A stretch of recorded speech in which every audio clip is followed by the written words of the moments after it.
धन्यवाद देते पिता परमेश्वर आज के इस शुभ दिन के लिए, शुभ अवसर के लिए। आपका वचन कहता है कि जहाँ 2 या 3 मेरे नाम से इकट्ठा होते हैं वहाँ पर मैं उपस्थित हूँ। धन्यवाद देते हैं पिता परमेश्वर, आप यहाँ पर उपस्थित हैं और सुबह से हम बहुत कुछ सीख रहे हैं कि हम आपकी आवाज़, हर घड़ी आप हमसे बात करते हैं और हमें आपकी आवाज़ सुननी चाहिए।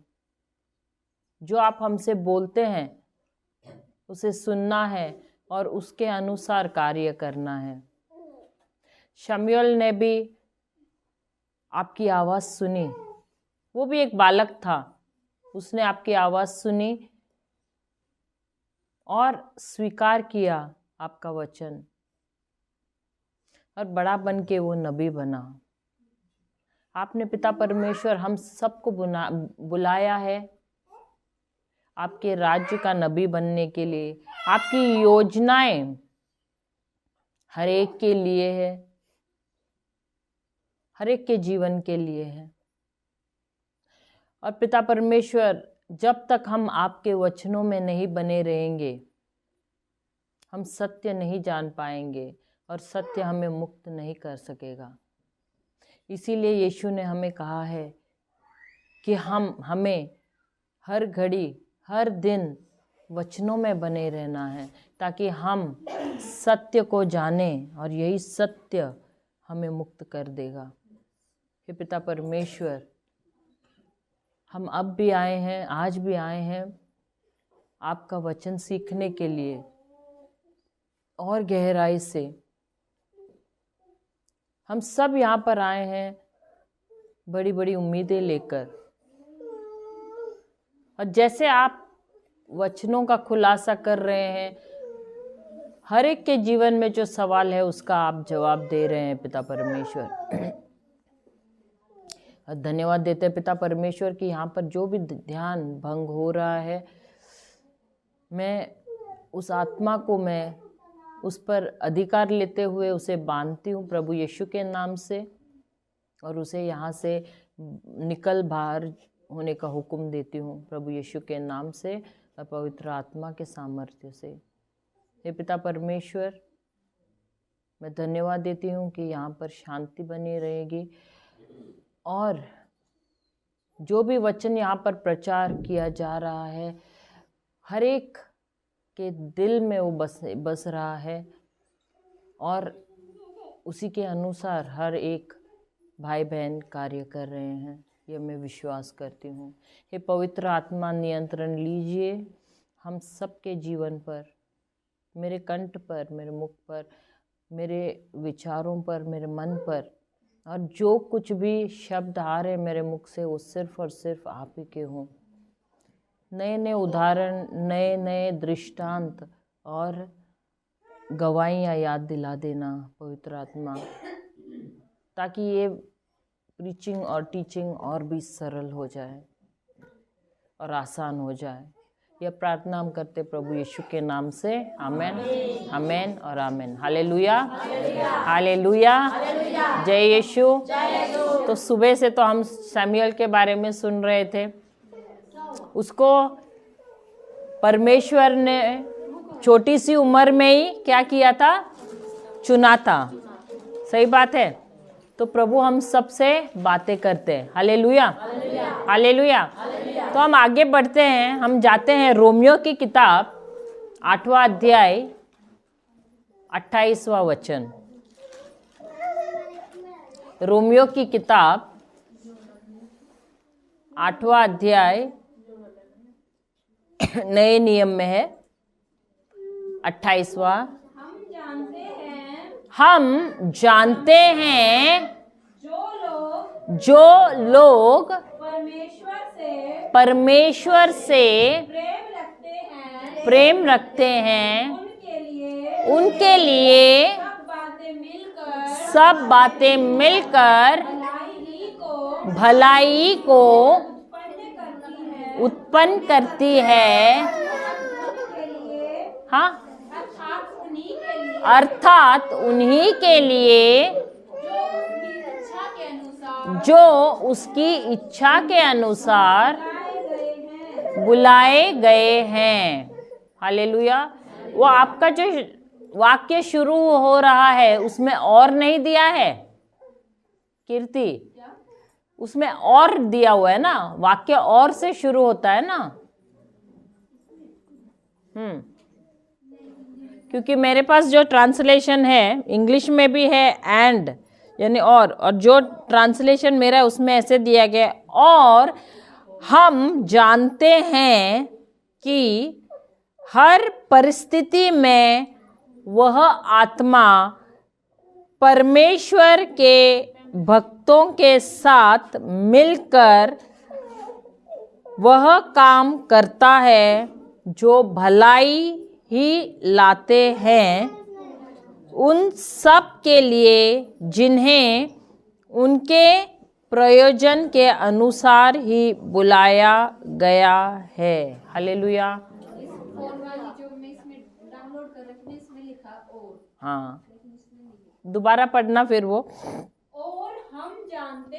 और हम जानते हैं कि जो लोग परमेश्वर से प्रेम रखते हैं उनके लिए सब बातें मिलकर भलाई को उत्पन्न करती हैं। अर्थात उन्हीं के लिए जो उसकी इच्छा के अनुसार बुलाए गए हैं। Hallelujah, hallelujah. हाँ, मैं बता। तो ये वाक्य किससे शुरू होता है? और इसका मतलब इससे पहले भी और कुछ कहा गया है, इसीलिए और, क्योंकि हम जब बोलते हैं तो अगर और हम उसमें लगाते हैं तो इसका मतलब उससे पहले और कुछ तो है, इसीलिए और लिखा है। तो उससे पहले का वाक्य क्या है? 27वां वाक्य क्या बोलता है? और मनों को जांचने वाला जानता है कि आत्मा की मनसा क्या है, क्योंकि वह पवित्र लोगों के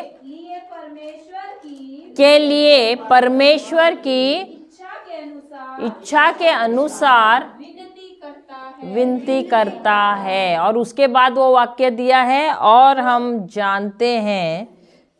हालेलुया, हालेलुया। तो ये वाक्य क्या कहना चाहता है कि जो कुछ भी हमारे जीवन में हो रहा है वो किसके अनुसार हो रहा है? प्रभु की इच्छा के अनुसार ना। हाँ या नहीं?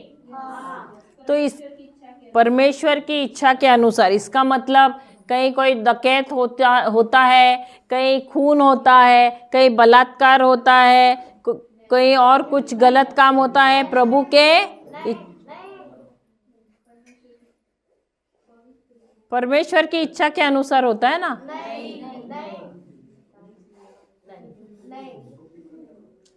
तो वहां तो वही वाक्य लिखा है ना। दोबारा पढ़ना 28वां। और हम जानते हैं कि जो लोग परमेश्वर से प्रेम रखते हैं उनके लिए सब बातें मिलकर भलाई को उत्पन्न करती हैं। अर्थात उन्हीं के लिए जो उसकी इच्छा के अनुसार बुलाए गए हैं। लेकिन लोग जब बुरा होता है, अभी हम परसों ट्रेन से आ रहे थे, कल परसों, तो जब हम बातें कर रहे थे, हमारे जो साथ थे वो अविश्वासी थे, तो वो एक एक कहानियां बोल रहे थे अपने जीवन की। फिर आखिर में बोल रहे थे प्रभु की इच्छा के अनुसार हो गया है। सही बात है, हम बोलते हैं कि नहीं? कोई अभी नौजवान जो जल्दी से मर गया तो हम क्या बोलते हैं? प्रभु ने उसको बुलाया था। सही बात है। तो क्या प्रभु की इच्छा है कि हम जल्दी से मरे? लेकिन हम दोष किसको देते हैं? हाँ, प्रभु ने। अरे प्रभु उससे इतना प्रेम करते थे कि उसको जल्दी बुलाया, जल्दी उठाया। बोलते हैं कि नहीं? ये डायलॉग सुने हैं कि नहीं आप लोगों ने? अच्छे आदमी को। तो क्या प्रभु नहीं चाहता कि अच्छा आदमी यहाँ पर भी अच्छा मौज से रहे करके? हाँ, जब प्रभु ने आदम को बनाया तो क्या उसको मरने के लिए बनाया था? मनुष्य को किस लिए बनाया था? ताकि वो अनंत जीवन जिए, कभी मरे नहीं। मृत्यु कब आया? मृत्यु कब आई? बीमारी कब आई? Hallelujah, hallelujah. तो हम सबसे पहले दोष किसको देने जाते हैं? फिर तो हमारी तो जिम्मेदारी निकल गई ना। प्रभु आप ही ने किया, हो गया, हम तो मुक्त हो गए। अब जिम्मेदारी किस पे डाल दी? प्रभु आपने सब कर दिया। हालेलुया। आसानी से सब कुछ प्रभु के ऊपर डाल दिया, उनके इच्छा के अनुसार सब हो गया। Hallelujah, hallelujah. लेकिन इसके आगे जो वचन है वो क्या कहता है? 27वां वचन वो कहता है कि पढ़ना अभी दोबारा। और मनों को जांचने वाला। अब ये मनों को जांचने वाला कौन है? कौन है? परमेश्वर की आत्मा, प्रभु की आत्मा है। वो क्या करता है? क्या हम सबके अंदर प्रभु की आत्मा है? नहीं, सबके अंदर नहीं है। सिर्फ प्रभु यीशु ने क्या कहा है? मैं यहां से मैं जा रहा हूं, लेकिन जब मैं जाऊंगा मैं अपने पिता से प्रार्थना करूंगा कि वह तुम्हारे लिए एक मददगार भेजे, एक सहायक कर्ता भेजे। किसके लिए? किसके लिए? हमारे लिए। यानी कौन? जो प्रभु यीशु में विश्वास करते हैं, सिर्फ उनके लिए। हर कोई परमेश्वर का बच्चा नहीं है। ये कौन सा वचन कहता है? यूहन्ना की किताब 1 अध्याय 12वां वचन कहता है, जिन्होंने उनको स्वीकारा है वही कौन बने हैं? परमेश्वर की संतान बना है। और उन्हीं को अधिकार दिया है, उन्हीं को दिया है पवित्र आत्मा। सबको नहीं दिया गया है। हर कोई परमेश्वर का बच्चा या संतान नहीं है। जिसने प्रभु यीशु को स्वीकारा है, उनके कार्यों में विश्वास रखा है, वही बनता है। जब वो विश्वास करता है, कैसे बनता है? जब वो अपने हृदय से विश्वास करता है और मुख से बोलता है। ये कौन सा किताब कहता है? रोमियो की किताब 10वां अध्याय और 9वां वचन कहता है। क्या कहता है? पढ़ना हो। यदि तू अपने मुंह से, सब साथ में बोलो, यदि तुम अपने मुंह से पढ़ना, यीशु को प्रभु जानकर अंगीकार करे और अपने मन से, मन से नहीं, अपने हृदय से, अपने हृदय से। मन और हृदय में फर्क है। मन क्या है? दिमाग और मन में फर्क है। अच्छा हुआ आपने बोला, दिमाग और मन में फर्क है। दिमाग क्या है? आप दिमाग को देख सकते हैं? भेजा भेजा बोलते हैं ना, देख सकते हैं कि नहीं? अच्छा, भेजे और मन में फर्क है। भेजे पे ऑपरेशन होता है, मन पे ऑपरेशन होता है। क्यों? क्योंकि मन नजर नहीं आता है, भेजा नजर आता है। भेजे पे ऑपरेशन कर सकते हैं।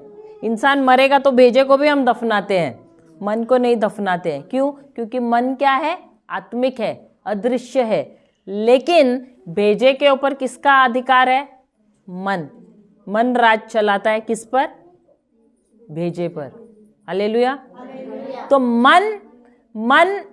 मन के अंदर क्या है? हमारी 5 इंद्रियां हैं। जो नजर आता है, जो दिखाई पड़ता है, जो सुनाई पड़ता है, बोलते हैं, एहसास होता है, सूंघते हैं, ये 5 इंद्रियां है। ये कहाँ पर है? हमारे मन में है। तो इस भेजे पर ये मन हुकूमत करता है। जैसा मन बोलता है उसी के अनुसार हमारा भेजा कार्य करता है। मन है जीव, जीव बोलते हैं या प्राण बोलते हैं ना, हमारे प्राण में मन है। इंसान 3 भागों में बटा हुआ है, आत्मा, प्राण और शरीर। शब्द में ध्यान देना है। कभी भी ध्यान रखना, शरीर प्राण आत्मा नहीं, सबसे पहले आत्मा होता है। आत्मा, प्राण या जीव बोलते हैं, और शरीर। तो ये शरीर जो है, ये जो नजर आता है, ये शरीर है। ये शरीर हमको सिर्फ इस पृथ्वी पर जीने के लिए चाहिए। स्वर्ग में जाओ तो ये शरीर का कोई काम नहीं है, लेकिन ये शरीर अगर आपको पृथ्वी पर जीना है तो शरीर की जरूरत है। इसलिए हम देखते हैं कि दानव या शैतान भी इंसानी शरीर के पीछे ही लगा रहता है, क्योंकि जब तक ये शरीर नहीं उस पर काबू करेगा, वो उसका कोई हुकूमत नहीं चलता है यहाँ पर। इसलिए वो देखता है, या तो आपके मन में गलत विचार डालेगा, डर डालेगा, ताकि वो आप पर हावी हो सके। जिस दिन आपके अंदर डर आता है, गुस्सा, नफरत आता है, ये क्या है? शैतानी है। अक्षमा है, वो क्या है? शैतानी है। तो वो आप पर राज करना शुरू करता है, आपके शरीर पर राज करना शुरू करता है। लेकिन अगर आप प्रेम में व्यवहार करते हैं तो आपके अंदर कौन है? पवित्र आत्मा है। तो शैतान यहाँ पर आप पर कुछ भी नहीं कर सकता है। समझ रहे हैं? तो आपका मन कहाँ पर है? आपके प्राण में है। तो ये 5 इंद्रियां हैं इस मन के अंदर। समझ रहे हैं? तो ये 5 इंद्रिया इस जीवन में, ये इस पृथ्वी पर जीना है तो हमको ये 5 इंद्रिय की जरूरत है रोजमर्रा जीवन के लिए। अगर आपको कहीं जाना है, आंखों की जरूरत है तो ताकि आप देख सके। अगर आप नहीं देख सके तो आप कुछ कार्य करोगे? नहीं कर पाओगे। अगर आप आपको कुछ सुनाई नहीं दे सकता, किसी ने दरवाजा ठोका तो आप दरवाजा खोल पाओगे क्या? क्यों? क्योंकि आपको सुनाई नहीं दे रहा है। तो इसीलिए प्रभु ने हमको ये 5 इंद्रिय दिए हैं ताकि हम ये रोजमर्रा के जीवन में हम कार्य कर सके। लेकिन इसलिए नहीं कि ये 5 इंद्रियां हम पर हुकूमत चलाएं। समझ रहे हैं? लेकिन हम क्या करते हैं, जब तक हमें नजर नहीं आता है, जब तक हम नहीं सुनेंगे तो मैं विश्वास नहीं करूंगी। ऐसे बोलते हैं कि नहीं, जब तक मैं इन कानों से नहीं सुनूंगी मैं विश्वास नहीं करूंगी। समझ रहे हैं? लेकिन प्रभु ने हमें 5 इंद्रिय इसलिए नहीं दिए कि ये 5 इंद्रिय हम पर हुकूमत करे। हमको प्रभु ने विश्वास का एक इंद्रिय दिया है जिसके अनुसार हमको चलना है। और जब हम विश्वास कहते हैं उसमें 5 इंद्रिय शामिल नहीं होते हैं।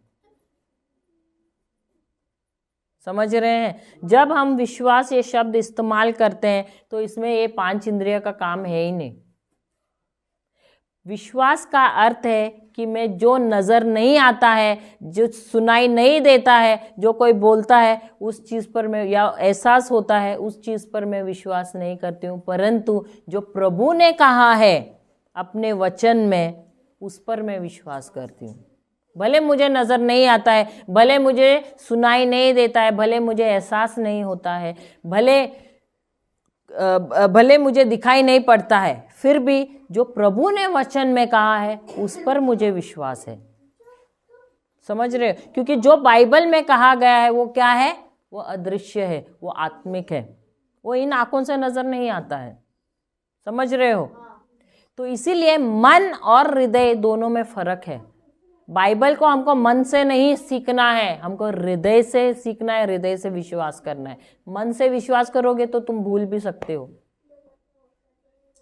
और 2 चित्त के हो जाओगे। और जो वचन क्या कहता है याकूब की किताब में, जो 2 चित्त का है वो क्या होता है? उसको कभी भी कुछ नहीं मिलता है, कभी कुछ भी प्राप्त नहीं होता है। क्यों? क्योंकि वो कभी यहाँ होता है, कभी यहाँ होता है, डगमगाता है। जैसे 2 नाव में पैर रखना, अगर किसी ने 2 नाव में पैर रखे तो क्या वो अपने मंजिल तक पहुंच सकता है? क्या होगा उसका? डूब जाएगा। उसी प्रकार जो इंसान 2 चित्त का होता है उसको कभी भी कुछ भी हासिल नहीं होता है। इसीलिए हम जो विश्वासी है, हमको अपने चित्त के या मन के अनुसार नहीं चलना है, हमको हृदय के अनुसार, हृदय का विश्वास रहना चाहिए, ना कि मन का विश्वास। जब मन का विश्वास होता है तो 5 इंद्रिय वाला विश्वास होता है। लेकिन जो हृदय का विश्वास है वो क्या है, उसको बोलते हैं बाइबल का विश्वास होना, क्योंकि जो बाइबल में लिखा है उसी के अनुसार हम चलते हैं। हालेलुया, हालेलुया, जय यीशु। तो हमको कौन सा विश्वास रखना है? तो ये जो मन का विश्वास है, थोमा की कहानी तो आप लोगों ने सुनी होगी। जब यीशु उनका पुनरुत्थान हो गया, उनके शिष्यों ने आके बोला कि हमने प्रभु यीशु को देखा। क्या उसने विश्वास किया? उसने क्या कहा? जब तक मैं उनके हाथों के पंजों में हाथ ना डालूं और साइड में वहां पर मैं उंगली ना डालूं, तब तक मैं छूऊंगा नहीं, तब तक मैं विश्वास नहीं करूंगा। तो क्या ये मन का विश्वास हुआ या हृदय का विश्वास हुआ? मन का विश्वास हुआ। तो क्या हम वो विश्वासी हैं जो मन के विश्वास के अनुसार चलते हैं, या जो हम हृदय के विश्वास के अनुसार चलते हैं? हृदय के। ये बच्चे के लिए ताली बजाओ, वो ध्यान से सुन रहा है। Hallelujah, hallelujah. तो जो बच्चे आंसर देंगे, उत्तर देंगे, उनको हम चॉकलेट देंगे, ठीक है? तो हम देखते हैं अभी कौन सा बच्चा ध्यान दे रहा है। Hallelujah, hallelujah. आपको भी मिलेगा अगर उत्तर देंगे तो।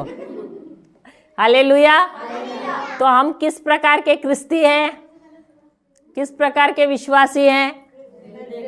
हृदय वाले, जो हृदय से विश्वास करते हैं। तो ये वचन क्या कह रहा है? पढ़ना कीर्ति, दोबारा पढ़ना 27वां वचन।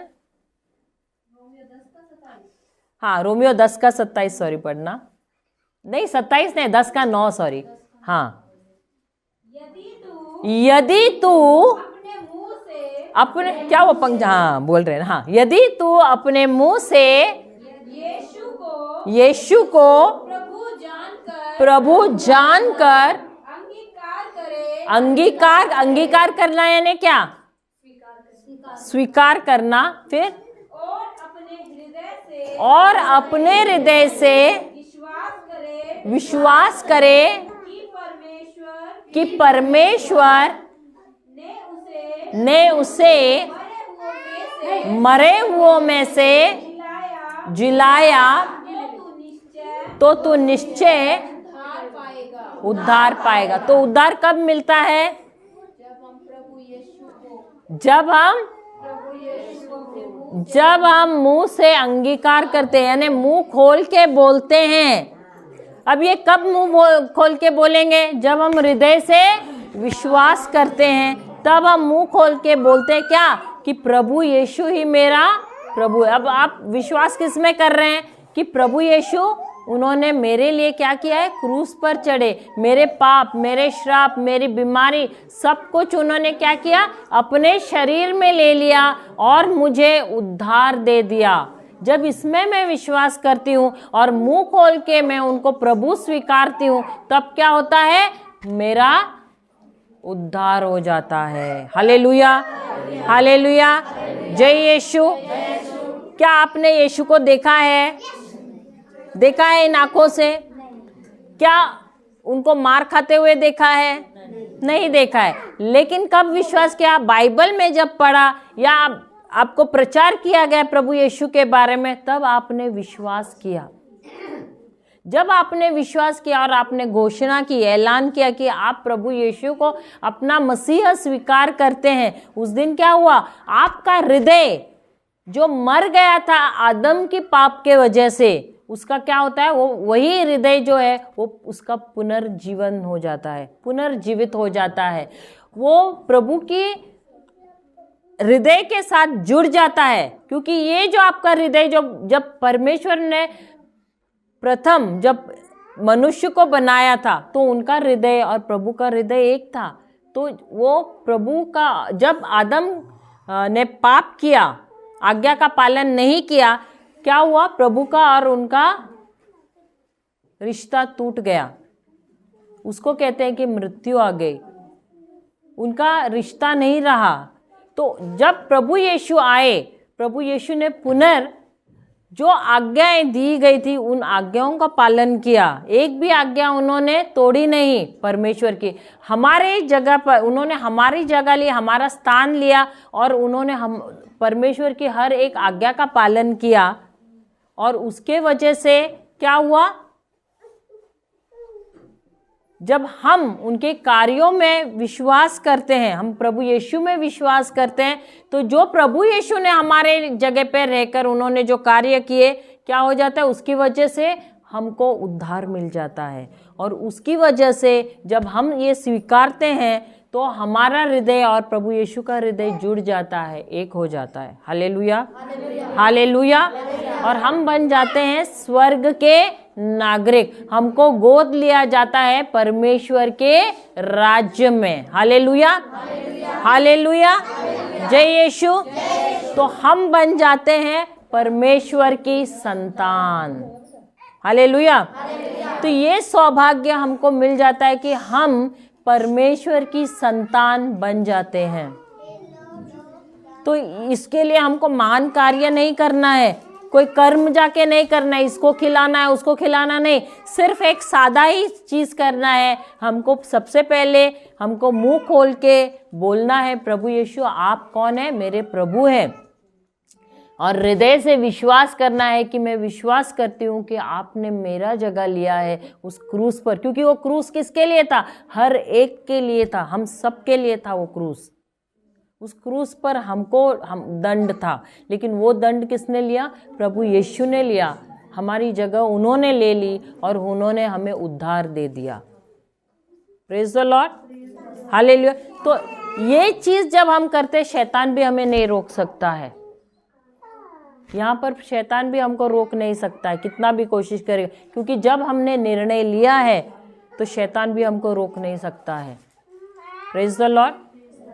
क्योंकि परमेश्वर ने हमको एक बहुत ही, बोलते हैं ना, ताकतवर या सामर्थ्यवान हमको एक चीज दी है, उसको कहते हैं इच्छा। ये इच्छा जब हम उसके अनुसार हम चलते हैं, हमको शैतान भी रोक नहीं सकता है। Praise the Lord. तो जब हम चुनाव करते हैं और जब हम निर्णय लेते हैं तो हमको शैतान नहीं रोक सकता है। Praise the Lord. तो हम बन जाते कौन, परमेश्वर की संतान। अब हम जाते हैं दोबारा रोमियो की किताब 8वां अध्याय 27वां वचन में।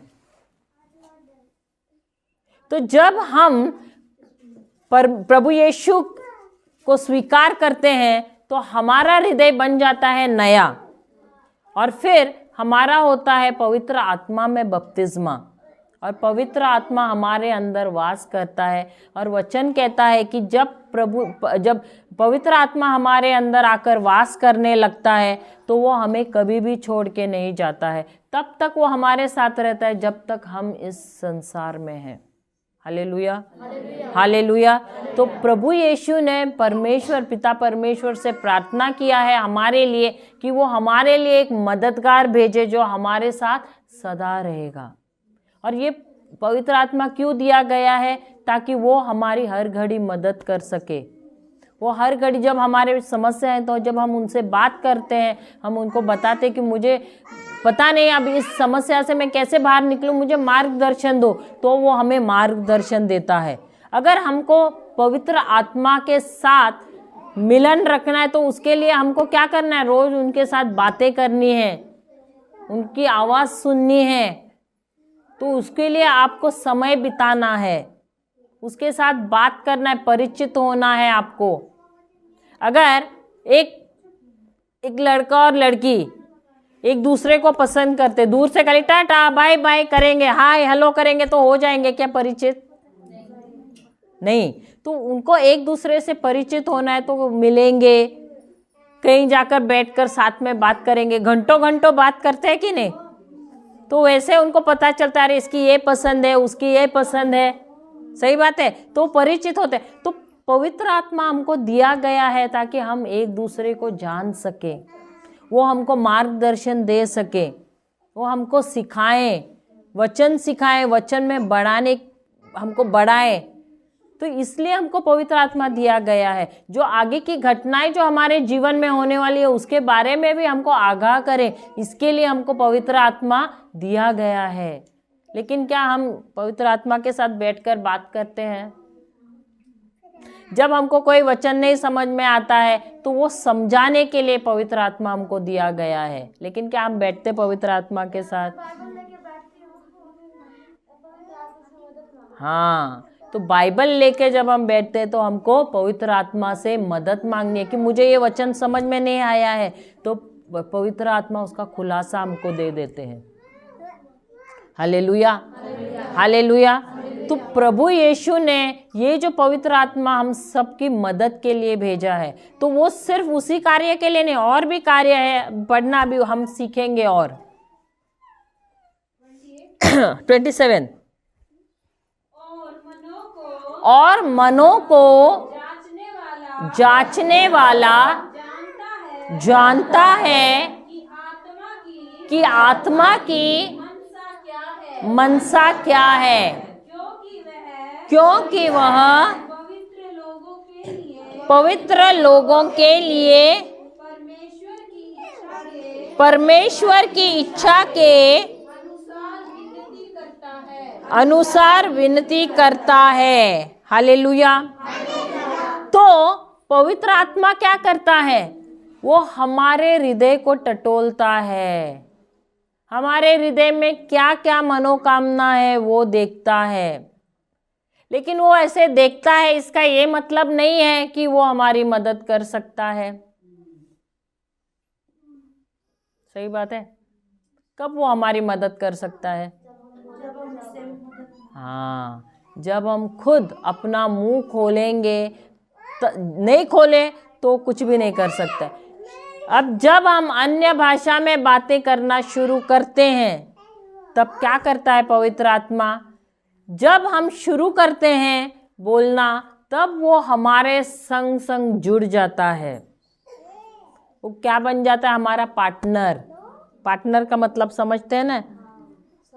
साथी बन जाता है, हमारे साथ जुड़ जाता है, और जो हमारी कामना है उसको गिरफ्त में लेता है, और उसके साथ साथ हमारे साथ मिलकर हम, क्योंकि वो अकेला नहीं, उसको हमारे साथ मिलकर काम करना है, उसको हमारे साथ मिलकर, क्योंकि मददगार है वो कौन है?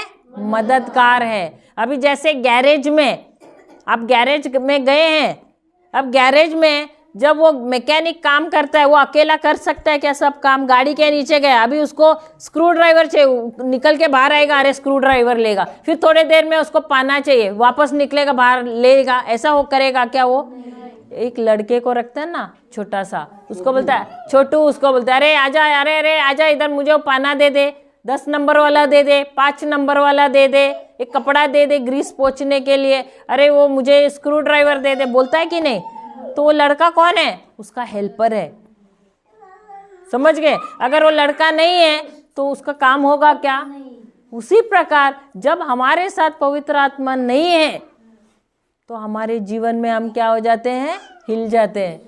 समस्याएं आती है तो हम डगमगाते हैं, क्योंकि हम अकेले हैं। इसीलिए जब प्रभु यीशु छोड़कर गए उनके शिष्यों को, तो उन्होंने कहा कि मैं तुम्हें अनाथ नहीं छोड़ूंगा, क्योंकि उनको प्रभु यीशु की इतनी आदत हो गई थी। हर एक समस्या के समय कौन थे? तभी प्रभु यीशु थे।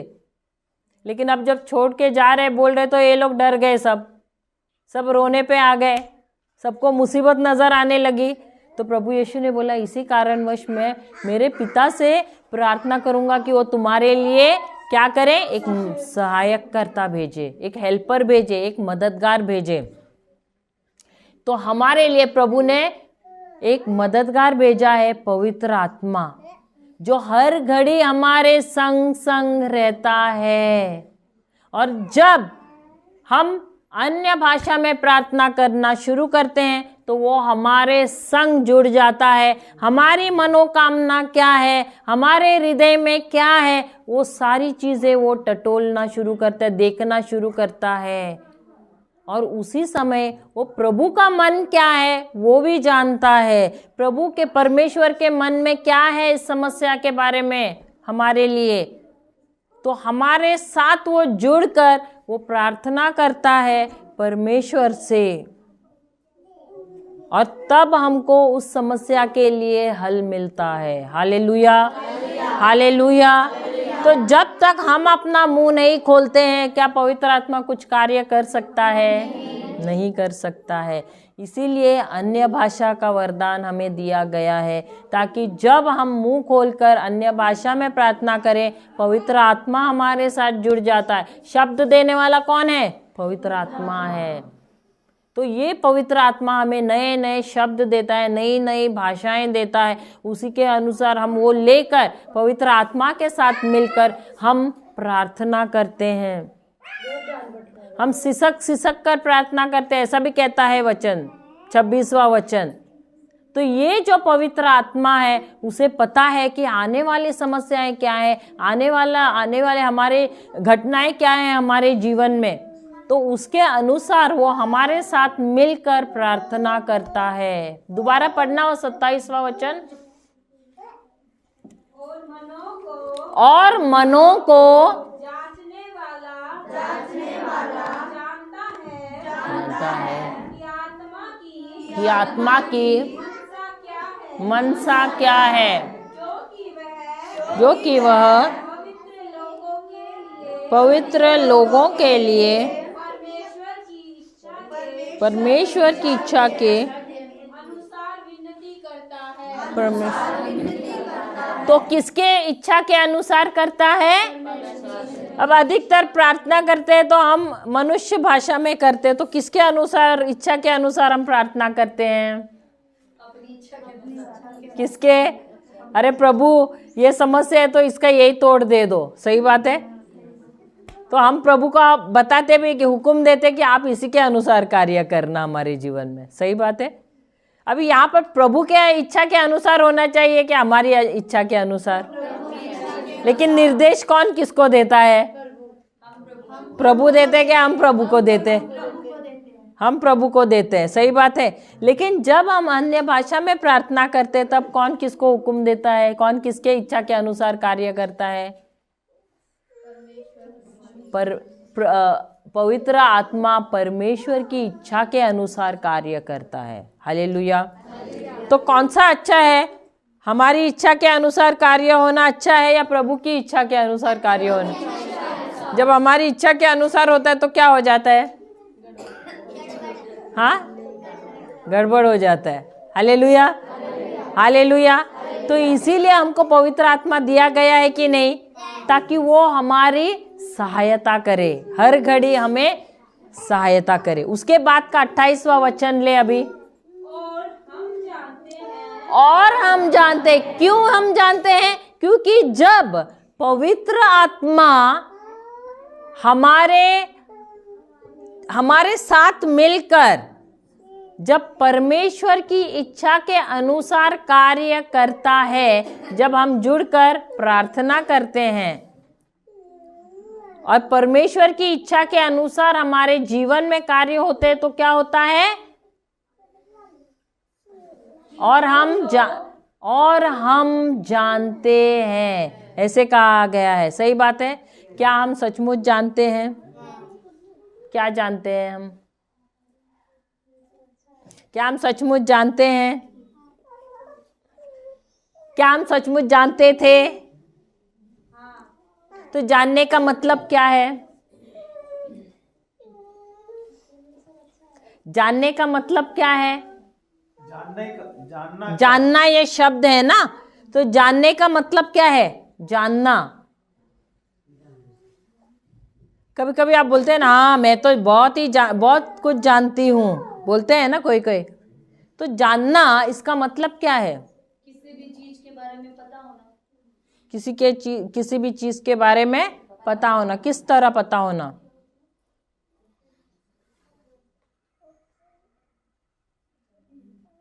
अगर हम उत्पत्ति का ग्रंथ मत जाना वहाँ पर। उत्पत्ति इंग्लिश में एक्चुअली शब्द दिया है, इंग्लिश में उसको नो बोलते हैं, KNOW, जानने के लिए। तो उसका अर्थ है कि जैसे एक पति और पत्नी एक दूसरे को जानते हैं, दंपति जो एक दूसरे को जानते हैं उसको कहते हैं जानना।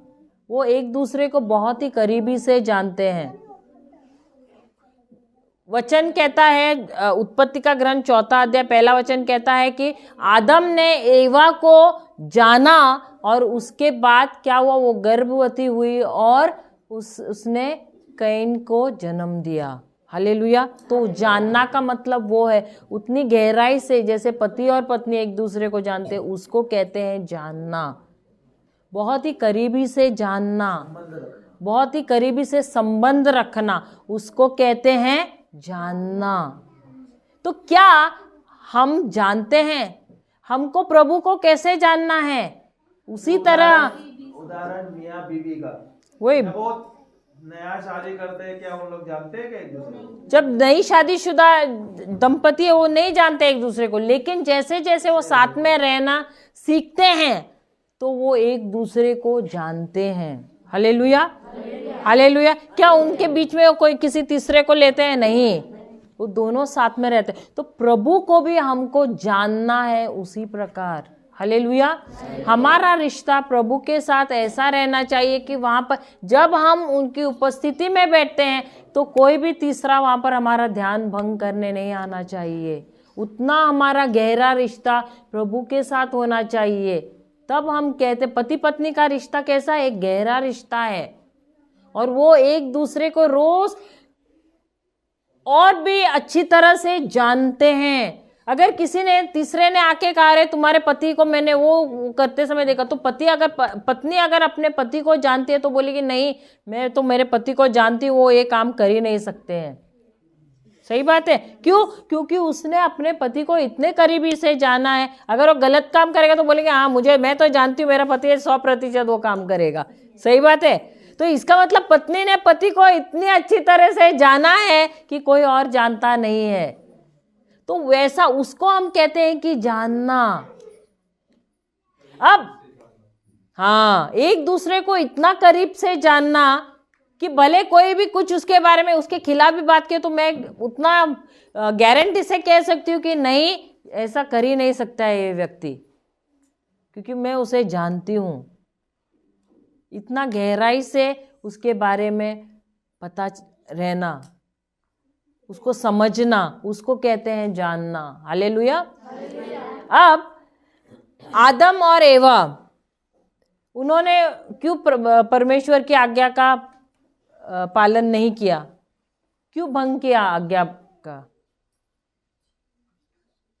उनको प्रभु ने जब बनाया था तो निर्देश दिया था ना कि ये जो फल, ये जो पेड़ का फल है जो भलाई और बुराई का ज्ञान देता है, उसका फल खाना मत। बाकी कोई भी पेड़ है यहाँ पर, इवन जीवन का भी पेड़ है, उसका भी फल खाओ, सिर्फ ये एक ही पेड़ का फल नहीं खाना है।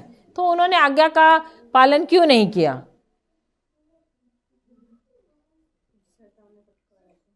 शैतान ने भटकाया। और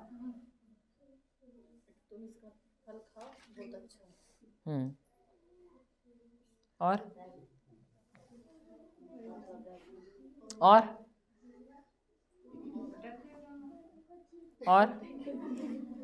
अच्छा, मैं आपको एक सवाल पूछती हूँ। हम ऐसे करते हैं कि आज जाकर रात को फलाना बैंक है वहाँ जाकर लूटते हैं। क्यों नहीं लूटेंगे? आपको शैतान भटकाएगा, आप जाके लूटेंगे? क्यों नहीं लूटेंगे? जो वो लालच देगा अपने आप जाएंगे। आप जाएंगे बैंक लूटने के लिए? नहीं, मतलब शैतान है, लालच। अगर आपने लूटा तो क्या होगा?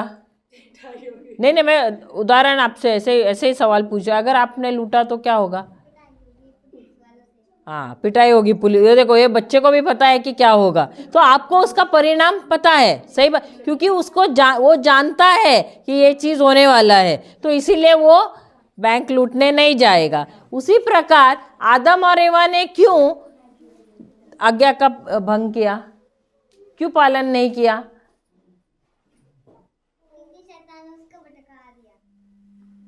क्या आपको शैतान ऐसे भटका सकता है? कब वो भटका सकता है आपको? आपको विचार भी बहुत आएंगे, कुछ विचार आप स्वीकारेंगे और कुछ नहीं भी स्वीकारेंगे। उसका भी कारण है। क्यों? देखो, जब परमेश्वर ने आदम और एवा को बनाया, मनुष्य को बनाया, तो सबसे पहले उन्होंने क्या कहा?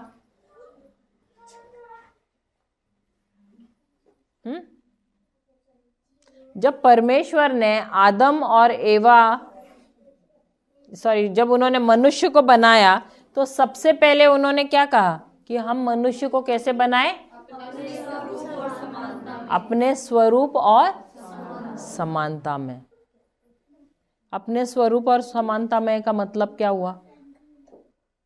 स्वरूप में बनाना का मतलब क्या है?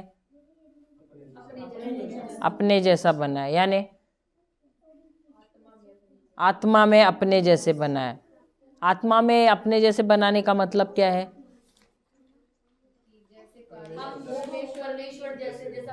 तो जैसे परमेश्वर है आत्मा में, वैसे ही आत्मा में हम भी हैं। समझ रहे हैं? आत्मा में हम हूबहू परमेश्वर के जैसा ही हैं। इसका मतलब है हमको परमेश्वर ने अपने स्वरूप में बनाया। और समानता में मतलब जैसे परमेश्वर कार्य करते हैं उसी के अनुसार हमको भी कार्य करने का उन्होंने अधिकार दिया हुआ है। हालेलुया। इसका मतलब है जो अधिकार उन्होंने हमें यहाँ पर, जैसे वो राज वहाँ पर कर रहे स्वर्ग में, वैसा ही राज करने का अधिकार उन्होंने हमें यहाँ पर भी दिया है। और ये पृथ्वी हमको दे दी है। तो ये प्रभु ने पहले दी क्या बाद में दिया? पहले दिया ना। तो जब शैतान उनको फुसलाने आया था वहां पर, उन्होंने क्या कहा? शैतान ने क्या कहा एवा से कि जब तुम ये फल खाओगी तो क्या होगा? कैसे बनोगे? तो क्या पहले प्रभु जैसे नहीं थे? क्या वो जानते थे? क्या वो जानते थे कि वो प्रभु जैसे हैं? क्या वो जानते थे वो प्रभु जैसे हैं कि नहीं? नहीं जानते थे।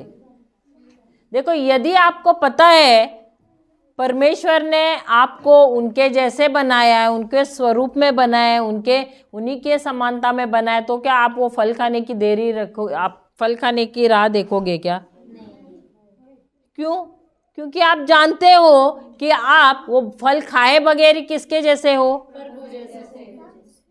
तो क्योंकि वो नहीं जानते थे, क्या किया उन्होंने परमेश्वर पर अविश्वास किया और उन्होंने क्या किया?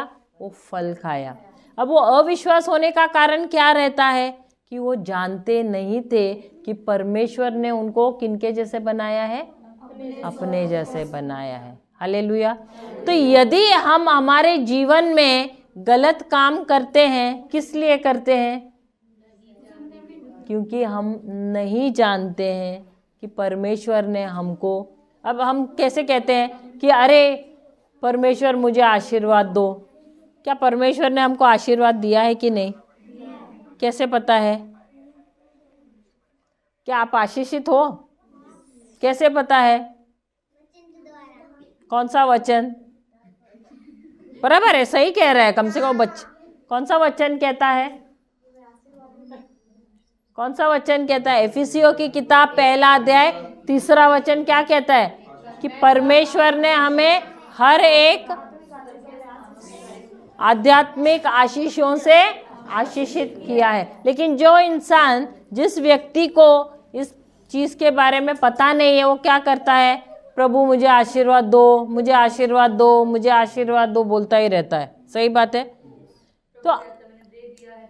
तो प्रभु तो वही परमेश्वर उल्टा कहते रहेंगे, अरे अपने पुत्र से कहते रहेंगे तुमने इनको बताया नहीं है कि हमने तो ऑलरेडी इनको आशीषित किया हुआ है। और हम क्या कहते हैं? अरे मुझे चंगाई दो, चंगाई दो। तो परमेश्वर कहते हैं अरे बेटा तुमने उनको बोला नहीं कि तुमने तो उनके लिए तो सब घाव तुम्हारे शरीर पर हुए थे, इतने सारे हंटर खाए इनके लिए और इनको चंगाई दी है, बताया नहीं? और ये तो 2000 साल पहले किया हुआ है, इनको पता नहीं है, आपने बताया नहीं है, हमने तो वचन में लिख के भी दिया है तो भी इनको पता नहीं है। सही बात है। तो हम जब गलत काम करते कब करते हैं? क्योंकि हम जानते नहीं है, इसलिए हम अविश्वास में रहते हैं और इसी वजह से हम गलत काम करते हैं, इसी वजह से हम हालेलुया। अब आदम और एवा ने भी आज्ञा का पालन क्यों नहीं किया? क्योंकि वो जानते ही नहीं थे कि वो परमेश्वर जैसे बने हैं, परमेश्वर ने उनको अपने ही जैसे बनाया हुआ है और उनको लगा कि चलो अब परमेश्वर ने शायद नहीं बनाया इसलिए वो फल खाए, फल खाने के बाद हम प्रभु जैसे बन जाएंगे। तो अविश्वास तो किया ही उन्होंने ना। क्यों? क्योंकि वो जानते नहीं थे। तो ये वचन यही कह रहा है कि क्या अगर मैं आप सो रहे हैं रात को और नींद में से जगाऊं और पूछूं आप लड़का है या लड़की हो, आप स्त्री हो या पुरुष हो, आप सोचोगे कि अरे रुको रुको रुको रुको मुझे सोचने दो मैं कौन हूं, फिर मैं बताऊंगी। ऐसे बोलते हो क्या? आपको आधे नींद में भी पता रहता है आप कौन हो करके? प्रार्थना करके बता। क्या आप बोलते हैं रुको मुझे सोचने दो, मैं पूछूं तो सही मेरी माँ से, अरे मम्मी मैं कौन हूं? हाँ, ऐसे करते हो क्या? तुम कौन हो, लड़का की लड़की? दिखते तो लड़की जैसे हो। हाँ, तो बोलोगे क्या मैं लड़की हूं? क्यों? क्योंकि मैं लड़की हुई नहीं। कैसे पता है? क्योंकि तुम जानते हो। सही बात है। तो जब तक देखो हमको जानना कैसे है? अगर हमने पूछा आपको कि आप लड़का हो कि लड़की हो तो आप क्या बोलोगे? क्यों? क्योंकि मैं जानती हूँ। तो वैसा ही जब वचन का टाइम आता है तो हमको भी वैसा ही जानना है। जैसे मैं जानती हूँ कि मैं लड़की हूँ, ब्रदर जानते कि वो लड़का है, भले कोई भी बोलेगा नहीं नहीं तुम लड़की हो, बोलेंगे नहीं मैं तो लड़का ही हूँ। क्यों? क्योंकि मैं जानता हूँ, क्योंकि मैं जानता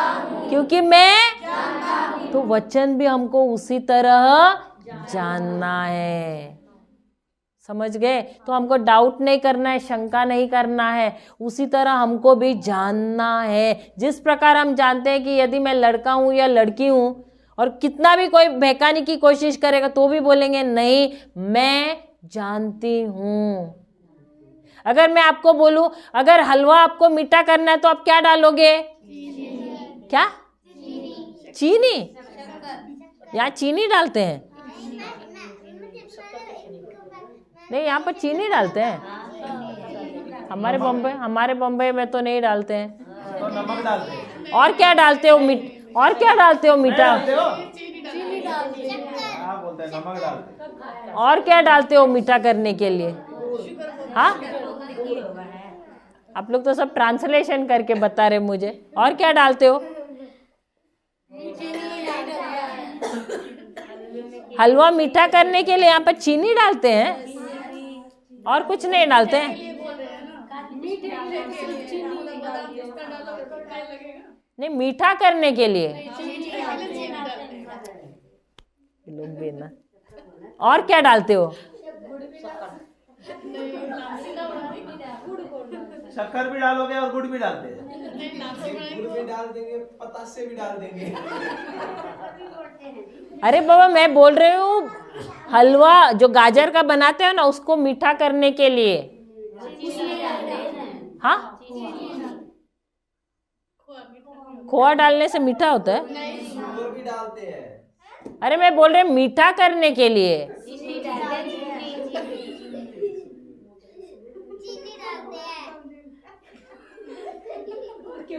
अरे गाजर का हलवा मीठा करने के लिए क्या डालते हैं? अरे लोग ठीक है क्या? मैं बोल रही हूँ गाजर का हलवा मीठा करने के लिए। पहला पूछ कितने लोगों को चाय बनाने आता है? गाजर का हलवा बनाने को आता है? हाँ, अच्छा कॉफी मीठा करने के लिए क्या डालते हो? उसके अलावा और कुछ नहीं डालते हो? चीनी डालते हो? अभी मैं आपको कितना शंका में डालने की कोशिश कर रही थी लेकिन आप लोग हिल रहे थे क्या? क्यों? हम जानते हैं। समझ गए? Hallelujah, hallelujah. कुछ लोग गुड़ भी बोल रहे थे, लेकिन उससे भी तो मीठा होता ही है ना। आप जैसे अभी हिले नहीं, लेकिन चीनी और सब साथ में मिलके चीनी चीनी क्यों? क्योंकि आप जानते हो कि चीनी डालने से ही मीठा होता है। उसी प्रकार जब वचन आता है तो तब भी हमको, शैतान भले ही कितने भी नकारात्मक ख्याल लेकर आ रहा है, तो हमको क्या करना है? चीनी ही डालनी है। क्योंकि मुझे तो अरे कोई भी वचन पे जब आप खड़े होते हो, वो तो शक्कर और वो सब बाद में अलग बात है लेकिन जब आप कोई वचन करना शुरू करते हो तो शैतान आता है आपके अंदर शंका डालने के लिए, ताकि वो बता सके कि ये वचन कार्य नहीं करता है।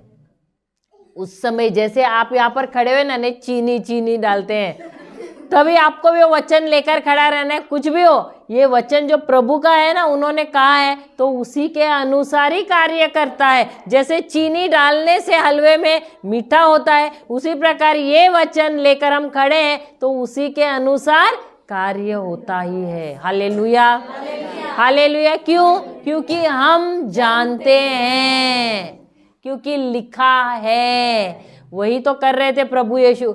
जब उनके पास आया शैतान प्रलोभन में डालने के लिए, तो उन्होंने क्या कहा?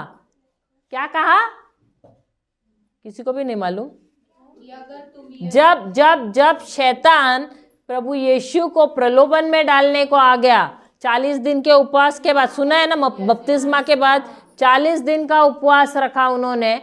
40वें दिन होने के बाद आया शैतान उनको प्रलोभन में डालने के लिए, परीक्षा में डालने के लिए। तो प्रभु यीशु ने क्या कहा? अगर तुम इस पत्थर से कहो। प्रभु यीशु ने क्या कहा? अगर तुम ऐसा लिखा है। हाँ, क्या कहा? लिखा है। क्या कहा है? लिखा है। क्या कहा है? लिखा है। तो हमको भी क्या कहना है शैतान को? लिखा है। क्या लिखा है? जो भी आपके जीवन में प्रलोभन आ रहा है, परीक्षा आ रहा है, तो हमको शैतान से क्या कहना है? लिखा है। कहाँ पर? बाइबल में लिखा है। ये वचन ऐसे कहता है करके। तो हम जानते हैं कि ये वचन ये कहता है, तो हमको भी हिलना नहीं है। Hallelujah, hallelujah. तो जब आप हिलोगे तो क्या होगा? मैं पवित्र आत्मा से एक बार पूछ रही थी कि ये कैसे जान सकते हैं, यानी हम जानते हैं वचन को, ऐसे हम कैसे कह सकते हैं? तो उसके लिए मुझे उदाहरण दो। तो उन्होंने कहा, नाव देखा है, जहाज देखा है, बड़ा जहाज, समंदर में जहाज देखा है ना। अब वो जहाज को जब लेकर नहीं जाना है समंदर में, तो उसको कहाँ रखते हैं? किनारे पे रखते हैं। तो किनारे पे ऐसे रखते हैं क्या? किसके साथ बांधते हैं? रस्सी के साथ। वो लंगर रहता है उसके साथ ना, ऐसे छोड़ देते हैं। वो लंगर तो हल्का फुल्का रहता है ना, मजबूत होता है ना, लोहे का रहता है ना, उसको छोड़ देते पानी में। और जब लहरें आती हैं, उस जहाज को सहलाती है, आती है लहर, उसको ऐसे बुलाती है, चल चल चल समंदर में आ जा, चलो थोड़ा सा घूमते हैं, थोड़ा खेलते हैं, है ना। आके सहला के जाते हैं। धीरे धीरे वो जहाज भी हिलती है और जाती है, जाती है, जाती है। अब थोड़ी दूर तक तो जाती है जहाज, फिर क्या हो जाता है? क्या होता है? आगे जा सकती है ज़्यादा? वो रस्सी से तो लंगर है समंदर में, और उस जहाज को क्या करता है? रोक देता है आगे जाने से। सही बात है। ये जो लंगर है क्या काम करता है? उस जहाज को आगे जाने से रोक देता है। उसकी मर्यादा वहाँ तक ही है जहाँ तक उसको बांधा हुआ है, रस्सी जहाँ तक छोड़ी हुई है। लेकिन एक समय आता है जहाँ पर उसको हद पार नहीं कर सकता है जहाज, क्योंकि उसको बांधा हुआ है। उसी प्रकार हमारा मन विचलित होता रहता है। शैतान आके अलग अलग ख्याल हमारे दिमाग में डालता रहता है। देखो, रणभूमि यहाँ पर है। शैतान हमको ऐसा हिला हिला कर खींच कर लेके नहीं जा सकता है। हमको हाथ भी नहीं लगा सकते, क्योंकि हम प्रभु के बच्चे हैं। युद्ध सिर्फ यहाँ पर होता है, मन में, वो रणभूमि है, वहाँ पर ही युद्ध होता है, विचारों में। तो ये शैतान क्या करता है, आकर विचार डालता रहता है।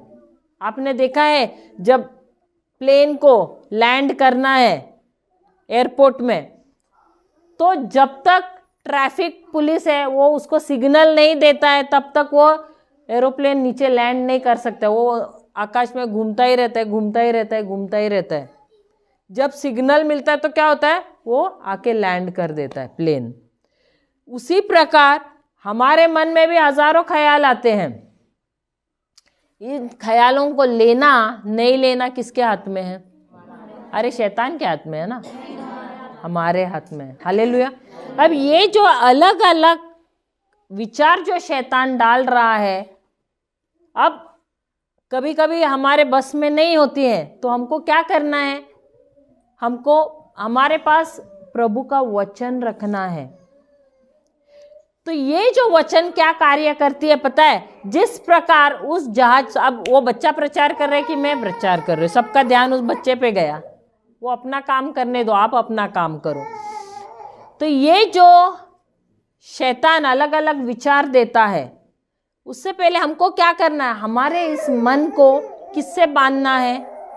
वचन से बांधना है। जिस प्रकार उस जहाज को रोकने के लिए आगे जाने से क्या करते हैं, रस्सी से लंगट बांधकर समंदर में उतारा जाता है, ताकि वो जहाज आगे तक नहीं जाए, एक मर्यादित सीमा तक ही जाए, इसलिए उसको छोड़ा जाता है।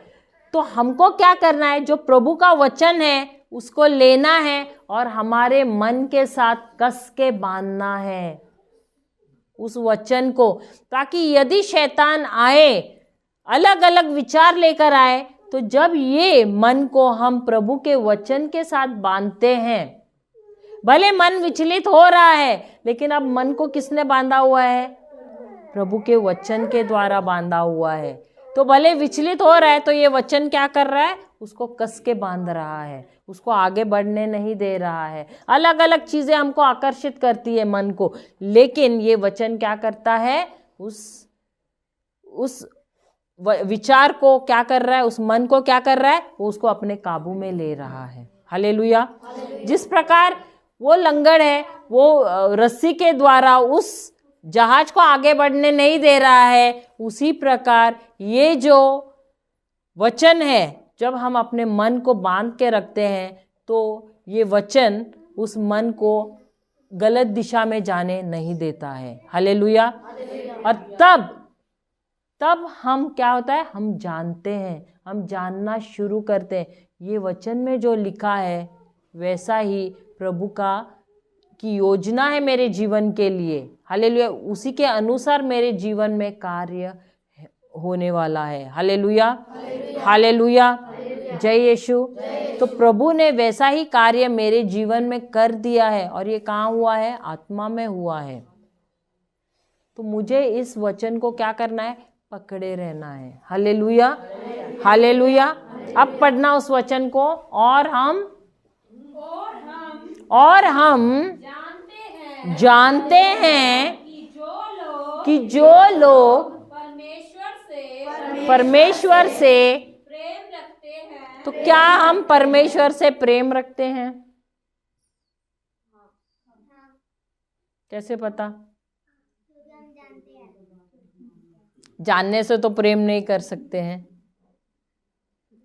अब बहुत लोग हैं जिनको बपतिस्मा भी हुआ होगा, बपतिस्मा नहीं हुआ तो भी उन्होंने स्वीकार किया है प्रभु यीशु को। सही बात है। तो इसका ये मतलब तो नहीं है कि हम प्रभु यीशु से प्रेम करते हैं। सब लोग हम प्रभु यीशु से प्रेम करते हैं, ये कैसे जान सकते हैं? जब हम उसके वचन के अनुसार चलते हैं। जब प्रभु ने हमें कुछ कहा है उनके वचन में करने के लिए, अगर उन्होंने कहा इसे क्षमा करना, ये मेरा दुश्मन है, तो उन्होंने कहा है कि उसे क्षमा करना, क्या मैं उसको क्षमा करने के लिए तैयार हूँ?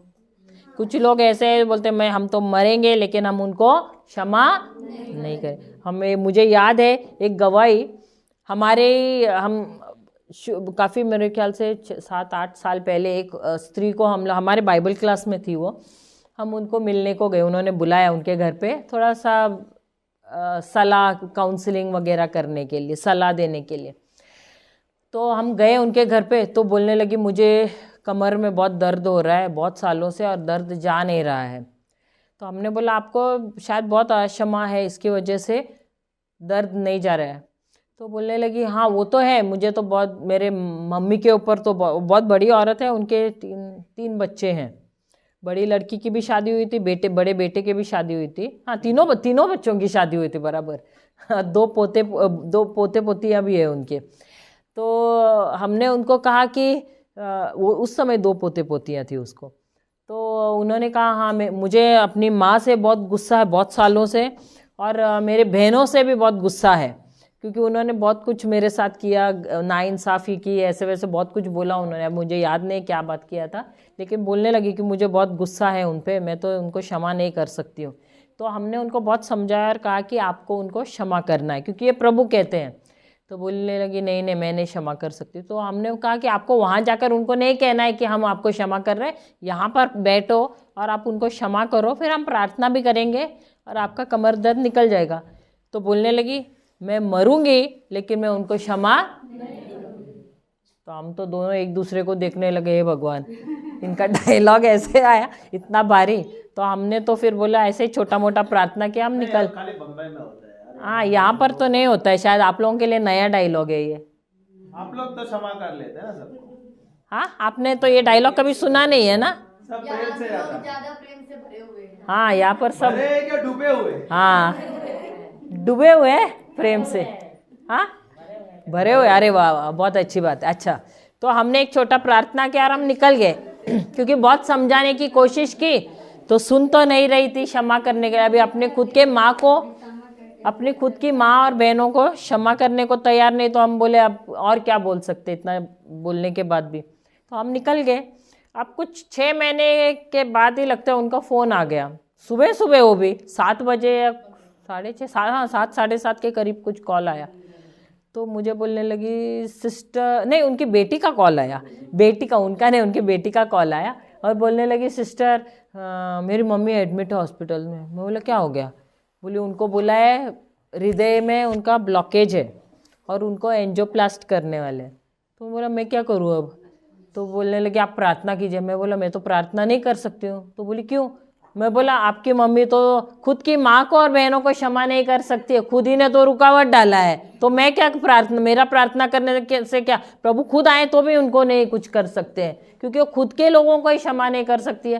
फिर उन्होंने फ़ोन रखा, उसकी बेटी ने। फिर शायद उसने अपनी, बोली अच्छा रुको मैं फ़ोन करती। बाद में फ़ोन रखा और बाद में दोबारा कुछ 10 मिनट के बाद दोबारा फ़ोन आया उनका। उसने बोला अरे सिस्टर मेरी मम्मी अभी उनको क्षमा करने को तैयार है, प्लीज़ आप बात कीजिए मेरे मम्मी से। बोला ठीक है। मैं बोला अस्पताल पहुंची तो याद आई मम्मी भी होगी। तो फिर उनको मैंने क्षमा की प्रार्थना, क्षमा पश्चाताप की प्रार्थना करवाई और प्रार्थना भी चंगाई के लिए कराई। फिर उसके बाद रख दिया फ़ोन। फिर कुछ 1-1.5 घंटे के बाद बेटी का फ़ोन आया। फिर बोलने लगी उनका एंजियोप्लास्ट नहीं हुआ। मैं बोला क्यों? बोलती नहीं, जब डॉक्टर ने वापस चेकअप किया ना तो देखा तो उनका ब्लॉकेज ही नहीं था। तो रुकावट डाला किसने था?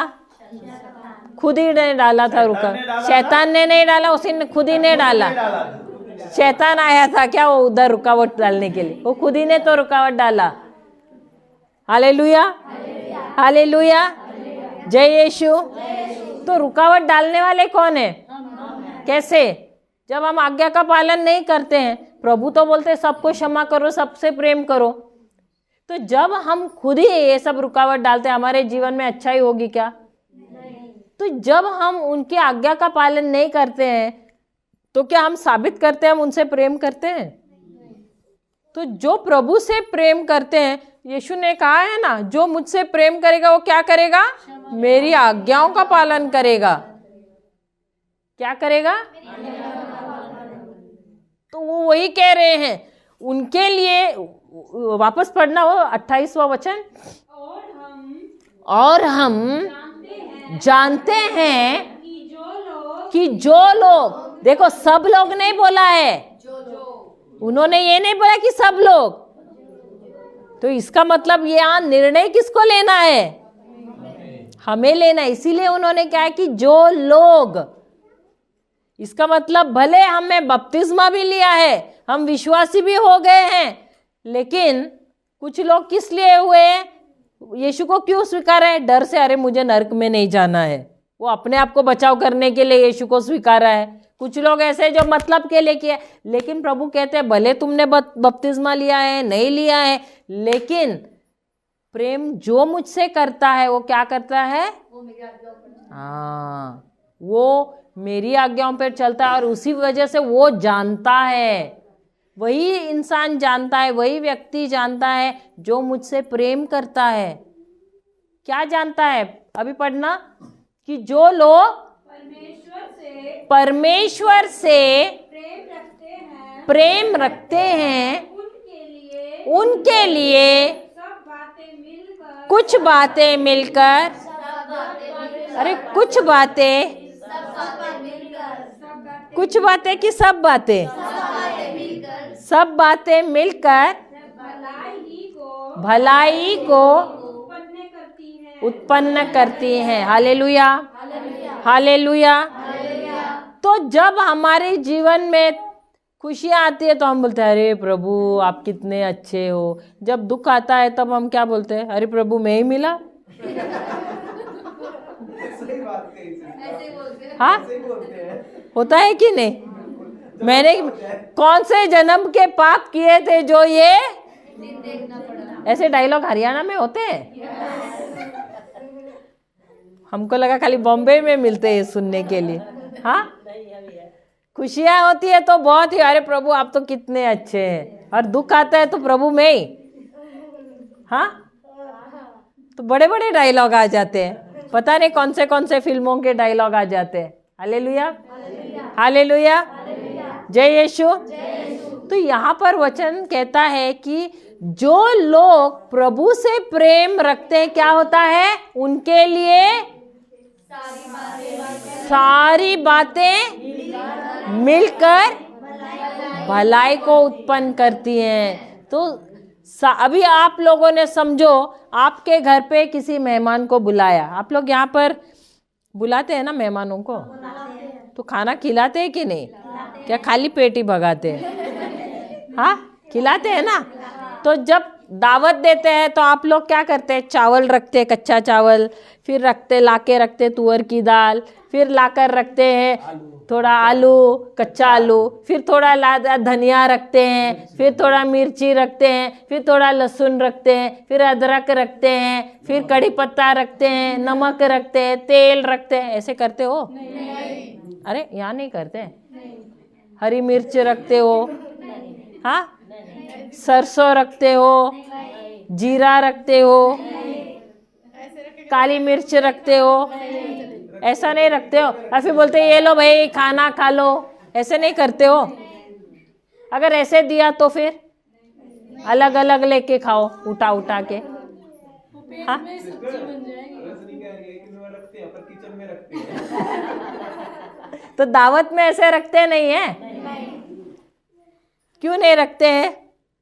क्योंकि ये सारी चीजें मिलकर क्या हो जाता है जब हम पकाते हैं तो हाँ।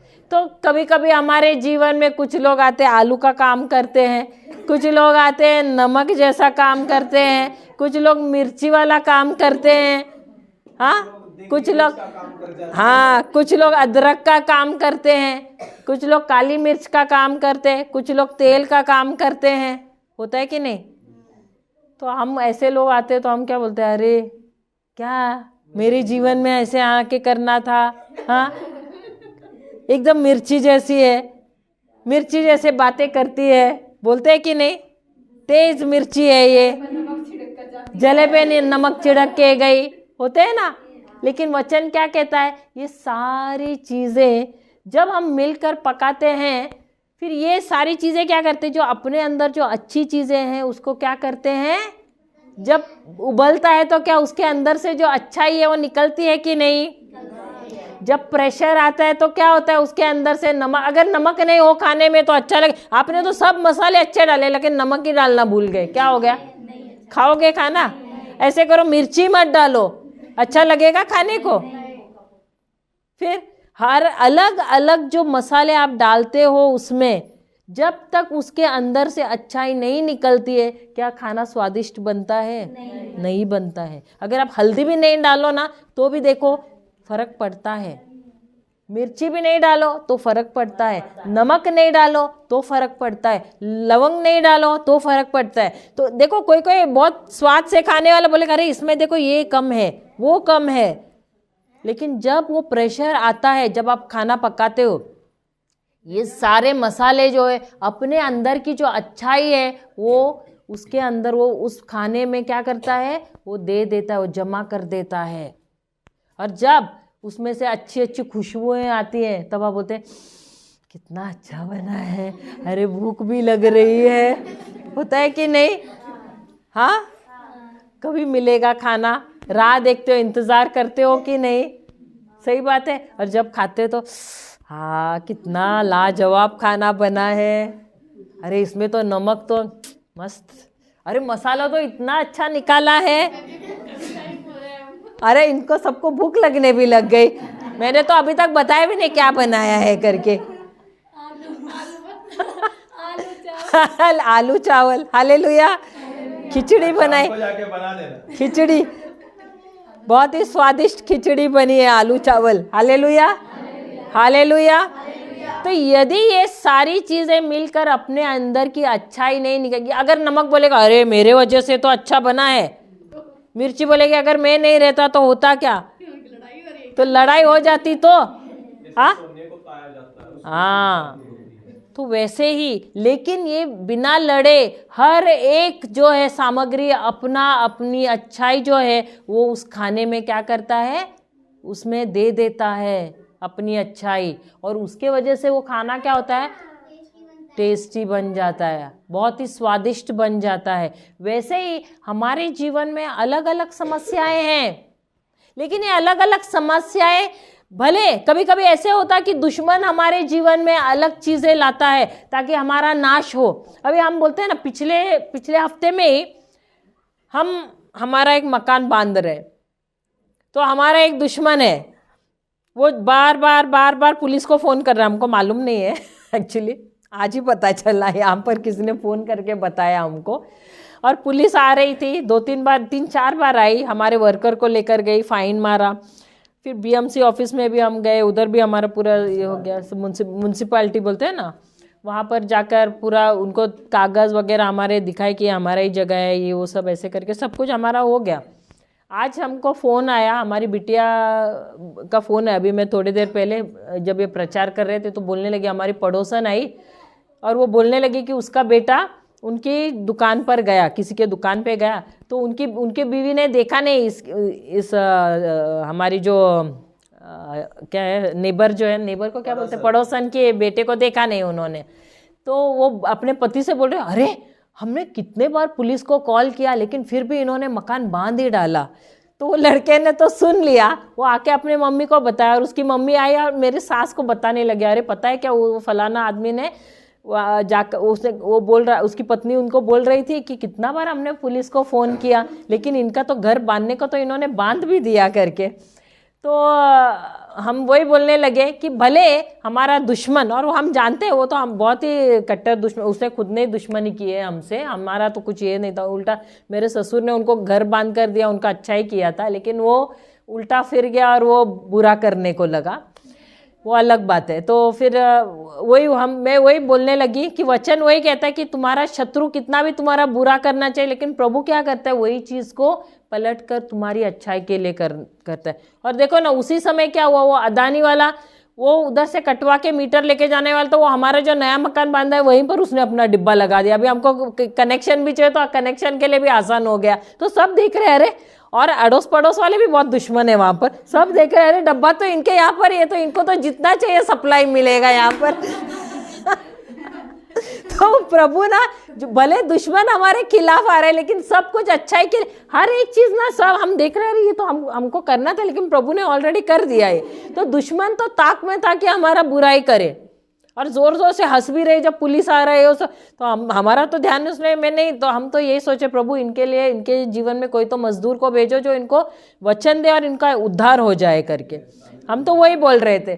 तो वैसे एक कर भी रहे, तो आज हमको खबर मिली कि ये दुश्मन यही था करके यही बार बार पुलिस, और हम जान नहीं पा रहे थे कि कौन बार बार पुलिस को फ़ोन कर रहे हैं, तो आज पता चला। लेकिन ये वचन क्या कहता है, हमारे जीवन में ऐसे अलग अलग लोग आएंगे जो कोई अदरक का काम करेंगे, कोई मिर्ची का काम करेगा, कोई जीरे का काम करेगा, कोई लवंग का काम करेगा, तो अलग अलग काम करेगा। लेकिन हमको कैसे कार्य करना है, हमको प्रेम से कार्य करना है, उनको क्षमा करना है जो हमारे खिलाफ आ रहे हैं। तब जब हम दूसरों से प्रेम करते हैं तो हम बताते प्रभु हम आपसे प्रेम कर रहे हो, हम तब साबित करते। अगर हम बोले प्रभु मैं तुमसे प्रेम करता हूं लेकिन मैं अपने दुश्मन से नफरत करता हूं, तो जो जिसको मैं देख रहा हूं उससे अगर मैं नफरत कर रहा हूं तो उस प्रभु को जो मैं देख ही नहीं पाता हूं, जो अदृश्य है, उससे मैं प्रेम कैसे कर पाऊंगा? क्या हम कर पाएंगे? हम कहते हैं प्रभु हम आपसे प्रेम करते हैं लेकिन वो तो दिखाई नहीं दे रहे हैं हमको। लेकिन जो दिखाई पड़ते हैं हमको, क्या हम उनसे प्रेम कर रहे हैं? उनसे तो नफरत कर रहे हैं। तो हम साबित कैसे करते हैं कि हम प्रभु से प्रेम करते हैं? जब हम जो हमें नज़र आते हैं, जब हमारे पड़ोसी हमारे दुश्मन जो है उनसे हम प्रेम रखते हैं। ऐसे नहीं कि जाके उनको गले हम लगाएंगे, नहीं, लेकिन हम उनको प्रार्थना में रखें। हम बोले प्रभु उनके जीवन में आप कोई तो मजदूर भेजो जो उनको आपका वचन दे, ताकि उसको भी तो बचना है, नहीं तो वो नरक में जाएगा गलत काम कर रहा है। तो सही बात है, तो उसको भी आपकी पहचान होने दो, वो भी बचे। Hallelujah, hallelujah. अब एक छोटा बच्चा है, अब एक छोटा सा बच्चा, हाँ ये बच्चे को आपने अपने गोद में लिया, उसने पेशाब किया तो आप उसको पकड़ के 2 बजाएंगे क्या? क्यों? क्योंकि वो छोटी है। सही बात है, वो बोल नहीं पा रही है, वो पेशाब कर रही है, तो आप मारेंगे तो नहीं उसको, बोले अच्छा रहने दो करके। उसी प्रकार जिसको प्रभु का ज्ञान ही नहीं है, जो प्रभु को पहचानता ही नहीं है, वो भी ऐसे बालक के जैसा ही है जो प्रभु को जानता ही नहीं है।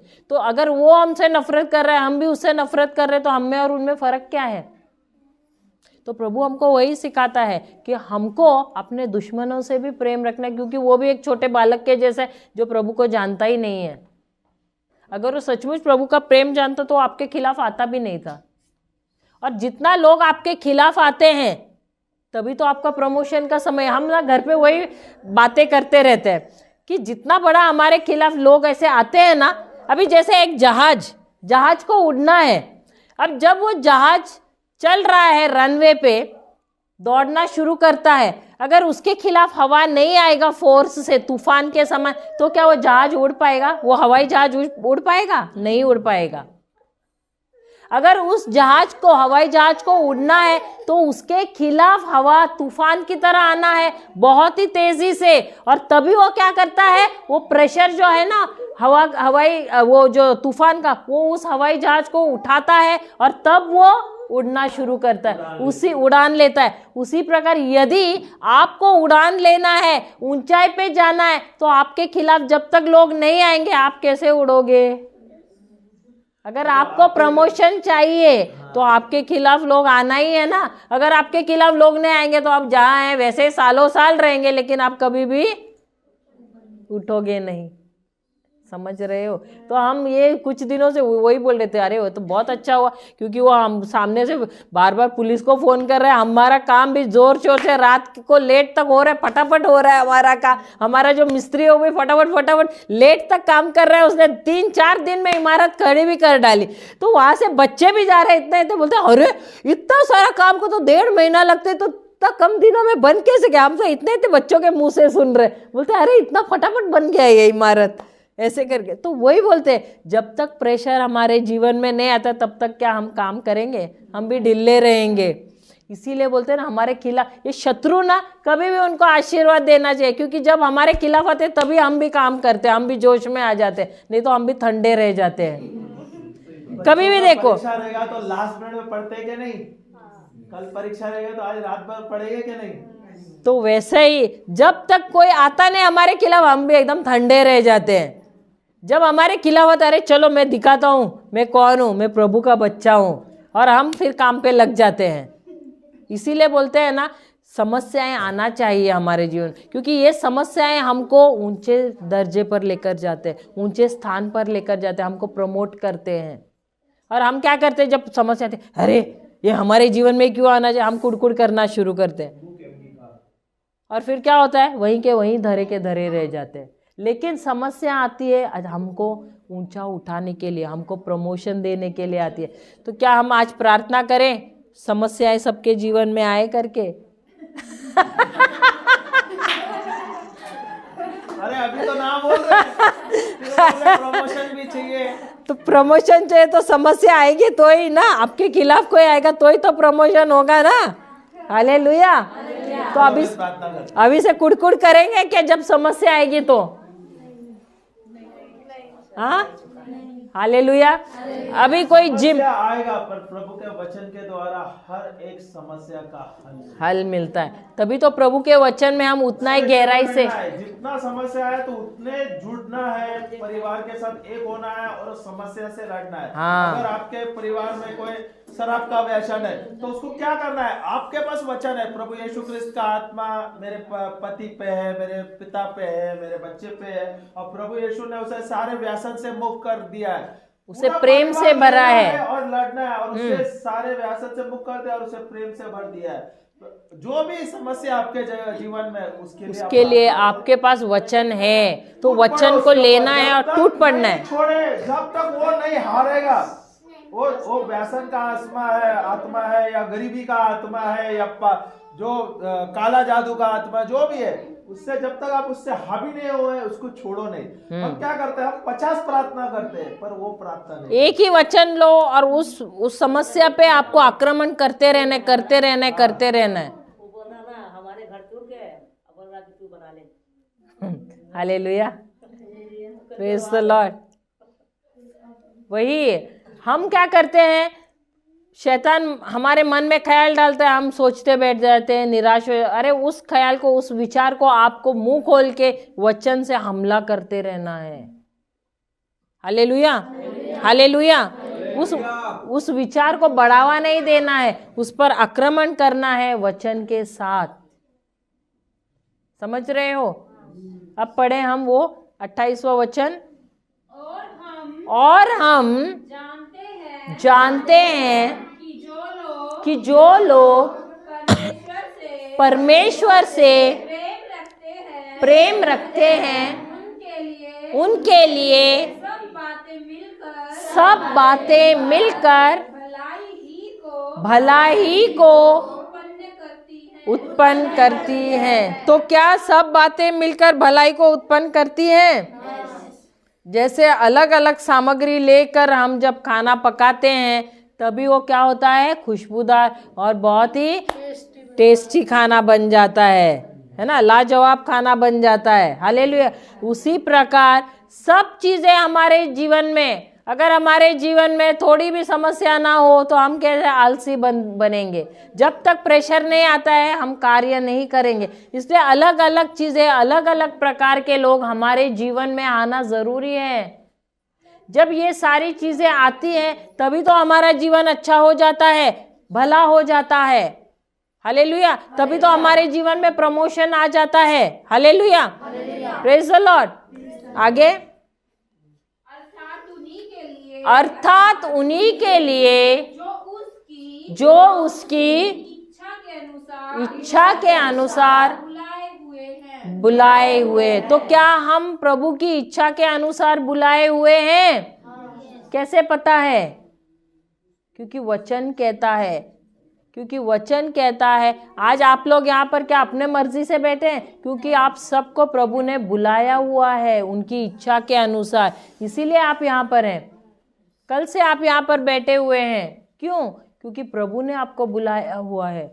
भले शुरुआत में जब आए थे तभी आप आधे मन से आए होंगे, लेकिन जैसे जैसे वचन ग्रहण करने लगे क्या हुआ है? आपका हृदय परिवर्तन हुआ है। आप अभी प्रभु की इच्छा जानने लगे हो आपके जीवन के लिए, और प्रभु की इच्छा हर एक के जीवन के लिए अलग अलग है।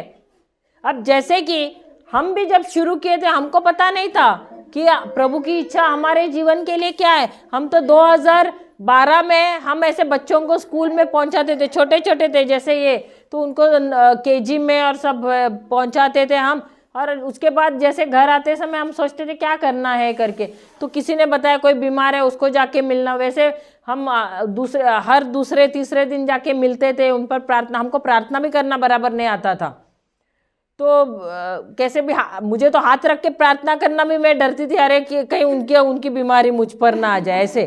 फिर भी इच्छा क्योंकि हमको ऐसे बताया गया था कि अगर हाथ रखो तो बीमारी तुम पर आ जाएगी, लेकिन फिर भी धीरे धीरे हिम्मत करके हाथ रखकर प्रार्थना करते थे। ऐसे करते करते हम थोड़ा थोड़ा करके सीखे। और उस समय तो ब्रदर जॉनसन थे भी नहीं बॉम्बे में, वो तो गए थे बैंगलोर में। तो उनकी एक चेली थी, उनको एक बार बुलाया और बताया हमको सिखाओ तो सही कैसा प्रार्थना करना बीमारों पर। तो वो एक बार आई और उसने बताया ऐसे ऐसे है करके, तो वो देखकर हम बहुत गौर से देखा कैसा प्रार्थना कर रहे हो। ऐसे करते करते फिर एक से और एक मिली हमको, एड्स वाली पेशेंट। फिर ये अच्छी हो गई, वो एड्स वाली भी, वो तो कुछ 18 साल से पीड़ित थी, वो भी 6 महीने में ठीक हो गई। फिर वैसे देखते देखते हमने बाइबल क्लास शुरू किया 2013 में। 1 से हमारे 5 या 6 बाइबल क्लास हो गए धीरे धीरे करके। ऐसे करते करते हम बढ़ गए। हमने तो कभी सोचा भी नहीं कि हम प्रचार करना शुरू करेंगे। बम्बई से हम बाहर धीरे धीरे, पहले बम्बई में सिखा रहे थे, फिर बम्बई से बाहर धीरे धीरे पूना गए, फिर गुजरात गए, कलकत्ता गए, फिर हम राजस्थान, यूपी, फिर अब यहाँ पर भी हरियाणा, दिल्ली, ये सब जगहों पर। अभी दोबारा कलकत्ता भी हमारा वापस हो गया, फिर अरुणाचल गए। ऐसे अलग अलग जगह पे, अभी अंडमान का भी हमारा हो रहा है बातचीत। तो प्रभु हमको देखो, हमने कभी सोचा नहीं था कि प्रभु की योजना है, लेकिन जब छोटी छोटी चीज़ों में जब आप ईमानदार होते हो, एक एक कदम जब प्रभु बोलता है ना यहाँ कदम रखो, आपको ईमानदारी से वो लेना है कदम।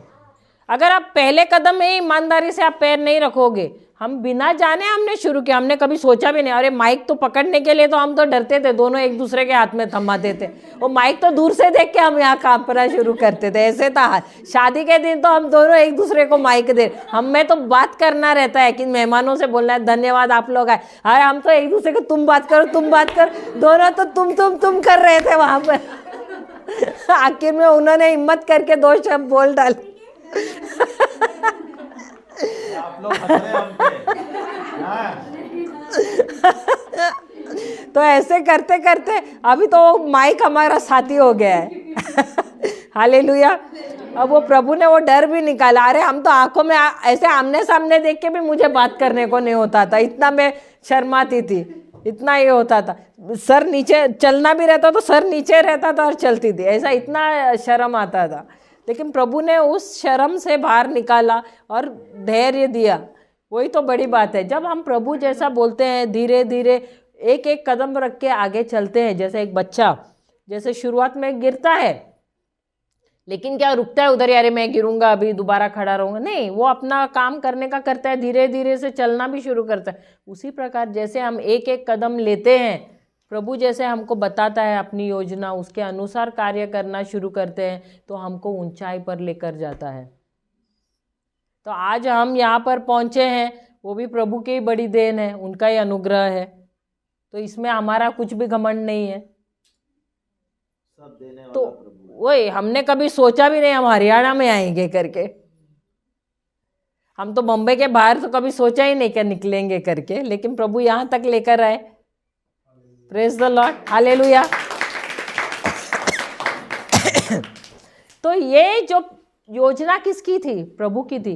देखो हमारे सबके जीवन के लिए प्रभु की योजनाएं हैं। तो योजनाएं हैं, इसका ये मतलब नहीं है कि वो योजनाएं सबके जीवन में होंगी वास्तविकता में, हकीकत में।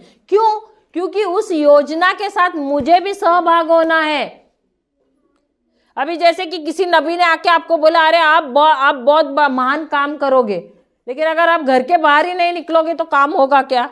आप खाली अरे हाँ वो नबी ने तो मुझे बोला है बोल के अंदर ही बैठोगे तो होगा क्या काम? ऐसे कितने लोगों ने बोला होगा, सही बात है। लेकिन जब तक वो उसके प्रभु के कार्य के साथ, वचन के साथ नहीं जुड़ता है, घर के बाहर नहीं निकलता है, प्रभु के साथ सहभाग नहीं होता है, तो होगा क्या कार्य? नहीं होगा। तो अगर हमको संदेश मिला है, वचन मिला है, तो उसके अनुसार जब तक हम कार्य नहीं करेंगे, हम तैयारी में नहीं रहेंगे। अभी हम बोलते चलो प्रभु हमको लेके जाएगा, इनको तो 2-3 बार मिला था संदेश, लेकिन अगर वो वचन नहीं करते, वचन में बढ़ते नहीं थे, तो क्या यहाँ पर आकर बैठकर प्रचार कर सकते थे? नहीं।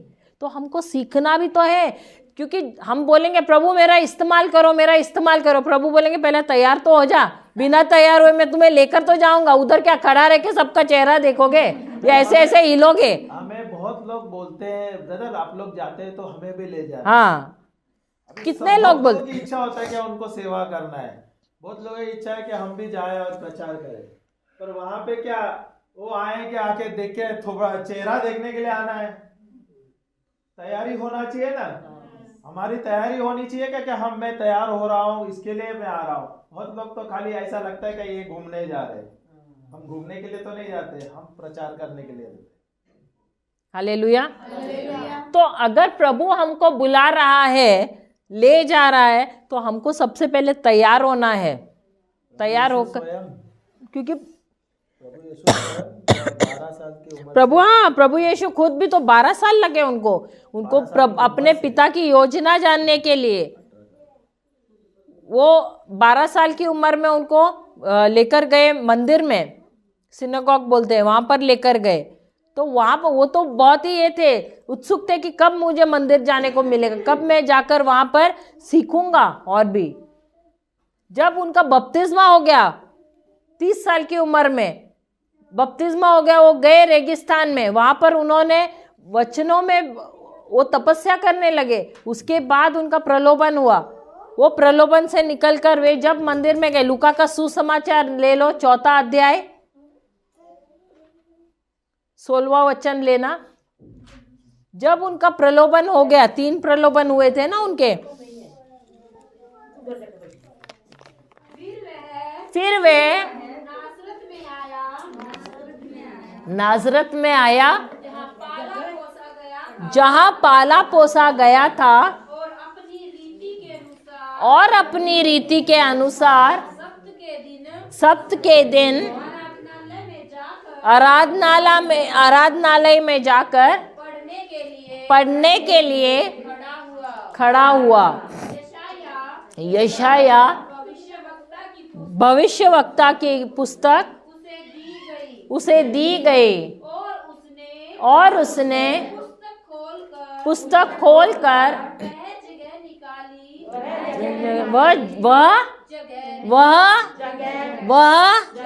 वह जगह निकाली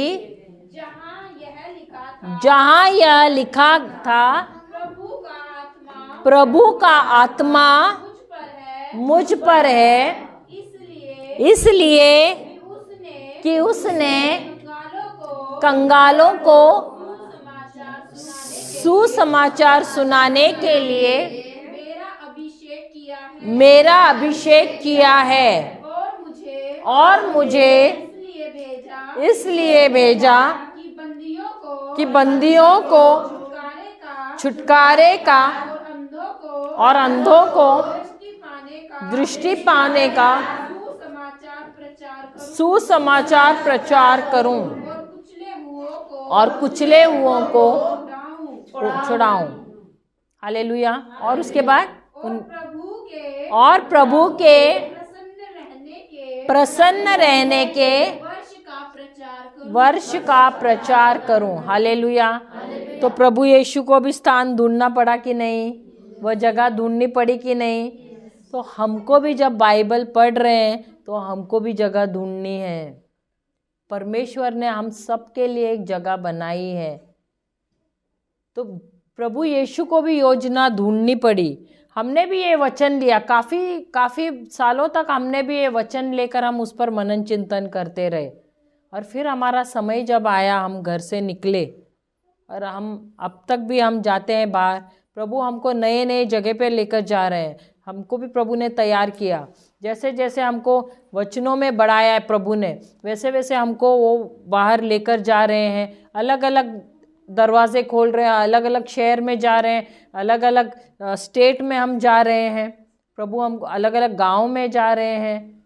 और हमने तो काफ़ी साल पहले ये भी कहा था कि हमको ऐसे ऐसे जगह पे लेके जाओ जहाँ पर कभी प्रभु यीशु का प्रचार नहीं किया है। और हम पिछले साल ही हम अरुणाचल गए, पहाड़ पे जाकर प्रचार किया। वहाँ वो लोग बोलने लगे अरे यहाँ पर कभी कोई प्रचारक ही नहीं आया है।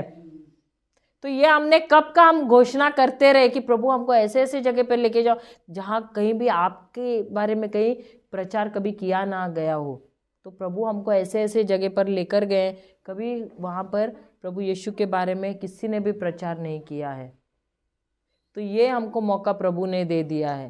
तो ये जब हम वचन करते हैं, लूका का सुसमाचार 4 अध्याय 18 और 19, अगर आप शुरू करेंगे उसको घोषित करना तो आपकी भी मिनिस्ट्री शुरू हो जाएगी। हमने यही वचन से शुरू किया और हमारी मिनिस्ट्री शुरू हो गई। हम बार बार हमारे परिवार के साथ बैठकर हम ये रोज़ बोलते थे, रोज़ घोषणा करते थे, डिक्लेयर करते थे, और प्रभु ने हमारी मिनिस्ट्री खोल दी। Praise the Lord.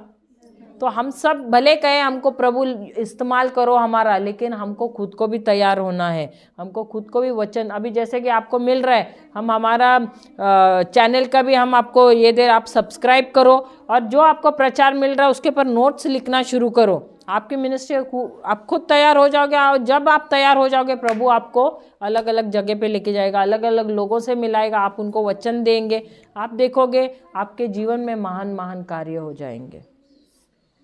हम अभी भी बैठकर नोट्स बनाते रहते हैं, अभी भी हमको ऐसा लगता है, हम खुद पवित्र आत्मा भी हमको काफ़ी कुछ नया सिखाता है, वो भी हम लिखते रहते हैं। तो बहुत कुछ ऐसे, जब तक हम खुद तैयार होने के लिए तैयार नहीं होते हैं तब तक प्रभु भी कुछ नहीं कर सकता है। हम बोलेंगे प्रभु हमारा इस्तेमाल करो, लेकिन हम इस्तेमाल के योग्य भी तो होना चाहिए। सही बात है। तो हमको अपने आप को खुद योग्य बनाना है, वचन सीखना है, वचन कैसा तोड़ते हैं ये भी सीखना है। Praise the Lord, praise the Lord, hallelujah, जय यीशु। तो यहाँ पर वचन यही कहता है सबसे पहले कि प्रभु कब हमारे लिए सब कुछ अच्छा करता है, जब हम अन्य भाषा में प्रार्थना करते हैं। जब हम शुरू करते हैं अन्य भाषा में प्रार्थना करना, तो पवित्र आत्मा हमारे साथ पार्टनर हो जाता है, हमारे साथ जुड़ जाता है और वह हमारे साथ प्रार्थना करता है परमेश्वर की इच्छा के अनुसार। और उसी की वजह से हर कोई चीज़ हमारे अच्छाई के लिए, हमारी भलाई के लिए कार्य करती है। Praise the Lord. कैसे? प्रभु की योजना के अनुसार। प्रेज द लॉर्ड, हालेलुया, जय यीशु। तो हम आंखें बंद करते हैं। हे पिता परमेश्वर, हम आपको धन्यवाद देते हैं कि आज आपने हमें बताया बहुत ही सरल तरीके से, सरल उदाहरणों द्वारा और गवाहियों द्वारा कि कैसे आपकी योजनाएं हमारी भलाई के लिए कार्य करती हैं। जब हम आपके साथ प्रेम रखते हैं, हम आपकी योजनाओं के अनुसार चलते हैं और पवित्र आत्मा के साथ मिलकर हम अन्य भाषा में प्रार्थना करते हैं, तो सारी चीज़ें मिलकर हमारी भलाई के लिए कार्य करती हैं आपकी योजना के अनुसार। धन्यवाद देते हैं पिता परमेश्वर यह सिखाने के लिए। धन्यवाद देते हैं पिता परमेश्वर, यह अवसर आपने हम सबको दिया है सुनने का। धन्यवाद देते हैं पिता परमेश्वर कि आपका ये वचन अनंत जीवन देता है हमको, हमारे जीवन के लिए वो ज्योति है। धन्यवाद देते हैं पिता परमेश्वर, आपका वचन हम सबको मार्गदर्शन देता है और आपके साथ एक करीबी संबंध बनाए रखता है। धन्यवाद देते हैं पिता परमेश्वर। ये प्रार्थना करते हैं हम प्रभु यीशु के नाम से, आमीन, आमीन और आमीन।